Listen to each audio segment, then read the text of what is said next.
মাননীয় সদস্য জনাব মোহাম্মদ আক্তার হোসেন, রংপুর ৪, একটি সম্পূরক প্রশ্ন করতে পারেন।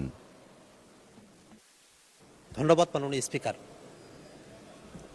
দুর্যোগের বিষয়ে প্রশ্নটা করব। মাননীয় দুর্যোগ ব্যবস্থাপনা এবং ত্রাণ মন্ত্রণালয়ের মাননীয় মন্ত্রীর কাছ থেকে আমরা একটা জানবার বিষয় আছে, আসলে কি আমাদের বাংলাদেশের যে দুর্যোগের যে ম্যাপ, সেটা থেকে কোনো ধরনের পরিবর্তন এসেছে? কারণ আমরা দেখলাম যে দুর্যোগ মন্ত্রণালয় থেকে বরাদ্দ করা হলো, সে বরাদ্দটা 30 এপ্রিলে হয়েছে, সেটা শুধুমাত্র সরকারি দলের যারা আসন প্রাপ্ত হয়েছেন তাদের আসনগুলোতে শুধু বরাদ্দটা দেওয়া হয়েছে, বিরোধী দলের যারা আছেন তাদের কারোতে বরাদ্দগুলো দেওয়া হয় নাই।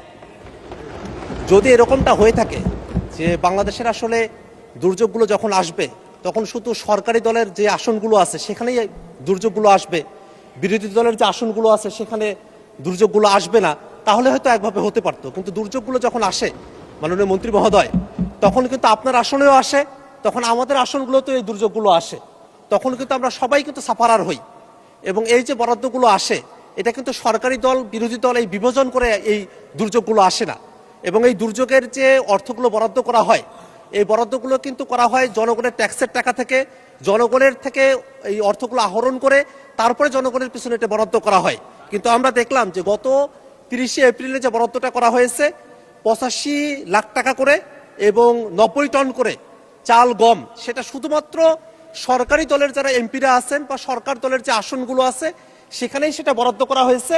কিন্তু বিরোধী দলের কোনো আসনেই এই অর্থ এবং এই যে চাল গম সেটা বরাদ্দ করা হয় নাই, যেটা বিরোধী দলের আসনে যেসব সাধারণ নাগরিকেরা আছেন তাদের প্রতি চূড়ান্ত বৈষম্য। এবং 24-এর পরে এরকম বৈষম্যমূলক কোনো নীতি বাংলাদেশে চলতে পারে বলে আমরা মনে করি না। এই কারণে আমরা মাননীয় দুর্যোগ ব্যবস্থাপনা এবং ত্রাণ মন্ত্রণালয়ের মাননীয় মন্ত্রীর কাছে আমরা জানতে চাই যে আসলেই কি বাংলাদেশের দুর্যোগ আসবার ক্ষেত্রে সরকারি দল বিরোধী দলকে বিবেচনা করে আলাদা দুর্যোগের কোনো মানচিত্র তৈরি হয়েছে কিনা, যদি না হয়ে থাকে এই দুর্যোগগুলোকে মোকাবেলা করবার জন্য যে সরকারের তরফ থেকে বরাদ্দগুলো দেওয়া হয় সেই ক্ষেত্রটাতে বৈষম্য দূরীকরণের ক্ষেত্রে দৃশ্যমান কোনো পদক্ষেপ গ্রহণ করা হবে কিনা, এবং কবে নাগাদ বিরোধী দলের যারা আমরা বঞ্চিত হয়েছি, আমাদের আসনের মানুষেরা বঞ্চিত হয়েছে, এই বঞ্চিত মানুষদের বঞ্চনা ঘুচাবার জন্য দুর্যোগ ব্যবস্থাপনা এবং ত্রাণ মন্ত্রণালয় থেকে সমতা ভিত্তিক বৈষম্য দূরীকরণমূলক উদ্যোগ গ্রহণ করা হবে এবং সেটা আসলে দেশের জন্য উপকার হবে। সে ধরনের পদক্ষেপ কবে গ্রহণ করা হবে সেটা আমরা মাননীয় মন্ত্রীর কাছে জানতে চাই। মাননীয় সদস্য, আপনাকে ধন্যবাদ। মাননীয় মন্ত্রী, ভেরি ফান্ডামেন্টাল কোশ্চেন একটা, if it is true unfair, আপনি দয়া করে একটু উত্তর দেন, আমরা সকলেই শুনি। ধন্যবাদ আপনাকে। মাননীয় স্পিকার, আপনাকে ধন্যবাদ। মাননীয় সদস্যকে ধন্যবাদ। আমাদের মন্ত্রণালয় থেকে তো বিভিন্ন প্রকারের কার্যক্রম পরিচালিত হয়। উনি স্পেসিফিকভাবে যে কথাগুলো উত্থাপন করেছেন, দুর্যোগের নানাবিধ কার্যক্রম আমি একটু আলোচনা করেছি যে আমরা বন্যা আশ্রয় কেন্দ্র করি, ঘূর্ণিঝড় আশ্রয় কেন্দ্র করি।